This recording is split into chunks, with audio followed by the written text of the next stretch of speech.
Students, how are you? I hope you're doing well. Now, class 5, we have the third lecture of the world climate. We have to do the question number 5.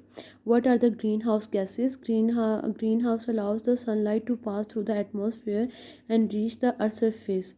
Green house जो है वो allow करती है sunlight को कि उसके पास वो atmosphere से उसके होके गुजरे और अर्थ सरफेस पे पहुंचाए. Some of the sunlight is captured as heat on earth. कुछ लाइट जो होती है वो हीट के तौर पे की जाती है and the some of it goes back to world space. और कुछ जो है वो वापस चली जाती है स्पेस में. When these gases are kept in the right amount, जब ये वाली गैसेज जो एक राइट अमाउंट में रखी जाती हैं, just trap just enough heat to keep the earth warm for the life to survive. तो ये अर्थ को जो है एक हीट तक मतलब हद तक रखती है ताकि जिससे अर्थ जो है ज़िंदगी गुजर सके अर्थ पे. Number 6, what is the greenhouse effect? Greenhouse effect के इफेक्ट से क्या होता है? Some of the sunlight is captured as heat on earth and some of it goes back towards space. कुछ जो है वो लाइट जो कैप्चर हो जाती है कुछ वापस स्पेस में चली जाती है. जिस trapping of heat in side the atmosphere, ये जो ट्रैप हीट का एटमोसफेयर ऑब्जर्व होना है इसको हम ग्रीन हाउस इफेक्ट कहते हैं. अब आपके पास क्वेश्चन नंबर 7 है. What kind of human activities are responsible for climate change? Human activities जो है कौन सी जिम्मेदार हैं क्लाइमेट चेंज में लाने के लिए? The answer is human activities which are responsible for the climate change are is the burning of the fossil fuels and number 2 is deforestation. अब जो है फॉसिल फ्यूल्स का बर्निंग है और नंबर 2 है डिफॉरेस्टेशन. फॉसिल फ्यूल्स जब जलते हैं तो कार्बन डाइऑक्साइड बहुत बड़ी तादाद में यूज़ होती है, जिसमें हमने पढ़ा था कोल पेट्रोल वगैरह यूज़ होती है इंडस्ट्रियल डेवलपमेंट में. और डिफॉरेस्टेशन क्या होती है? डिफॉरेस्टेशन में जो फॉरेस्ट हैं वो कट हो जाते हैं. जो ट्रीज जो हैं वो कार्बन डाइऑक्साइड ऑब्जर्व करते हैं और ऑक्सीजन जो है रिलीज़ करते हैं एयर में. लेकिन वहाँ से बर्निंग ऑफ फॉसिल फ्यूल से कार्बन डाइऑक्साइड ज़्यादा हो रही है और डिफॉरेस्टेशन से अर्थ में ट्रीज कम हो रहे हैं जिससे कार्बन डाइऑक्साइड वो ऑब्जर्व करें.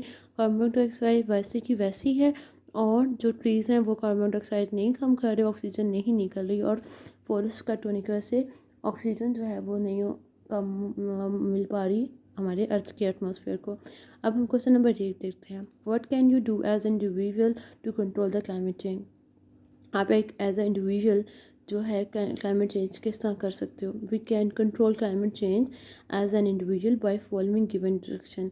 हम ये कंट्रोल चेंज कर सकते हैं as a following given instruction से. Number 1, use less electricity. अब इलेक्ट्रिसिटी का कम इस्तेमाल करें. Number 2, save water by trapping off when you not in use. पानी को बचाएं जब आप इसको यूज़ नहीं करें. Plant more trees because trees above carbon more carbon dioxide. जो पौधे हैं वो लगाएं क्योंकि वो जब दरख्त बनते हैं तो वो कार्बन डाइऑक्साइड ऑब्जॉर्व करते हैं. Dry clothes under the direction sunlight. जो ड्राई क्लोथ्स हैं मतलब उसको आपने सनलाइट में ड्राई करना है. फिर instead of using a cloth dryer. Number 6, dry recycle paper metal and glass. Recycle करें पेपर्स को, मेटल को और ग्लास को. Now students, we have objective extra. Fill in the blanks. Now number 1 is the climate has a great effect on the people. Climate जो है लोगों पे बहुत गहरा असर डालता है. Number 2, wheat grows well in the milder climate. जो wheat है गंदम वो milder climate में उगती है. Number 3, the rice grows well in the warm climate. जो rice है चावल वो एक warm climate में मतलब ग्रो करते हैं. Number 4, the world map shows the major climatic zone of the world. जो वर्ल्ड मैप है वो हमें मेजर क्लाइमेटिक जोन दिखाता है.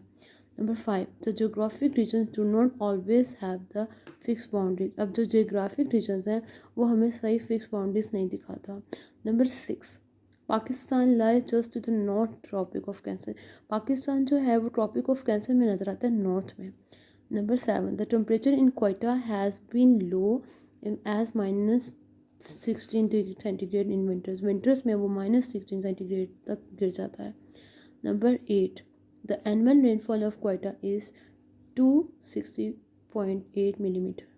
The number 9, the average temperature of Lahore is 102.8 millimeter. Number 10, the annual rainfall of Lahore is 628.8 millimeter. Number 11, the coal is use as energy. Coal जो है वो energy के तौर पे यूज़ होता है. Resources as a power plant. Number 12, the burning of the fossil fuels produce carbon dioxide. जो fossil fuels की बर्निंग है वो कार्बन डाइऑक्साइड बढ़ाती है. Number 13, trees take carbon dioxide and release oxygen. जो ट्रीज़ हैं वो कार्बन डाइऑक्साइड लेते हैं और रिलीज़ करते हैं oxygen. Number 14, an increase in the amount of the greenhouse is creating global warming. जो ग्रीन हाउस का इफेक्ट हो रहा है वो ग्लोबल वार्मिंग बढ़ा रहा है। Number 15, trees act as the lungs of the earth. जो ट्रीज़ हैं लंग्स के तौर पे अर्थ के एक्ट करते हैं। Thank you.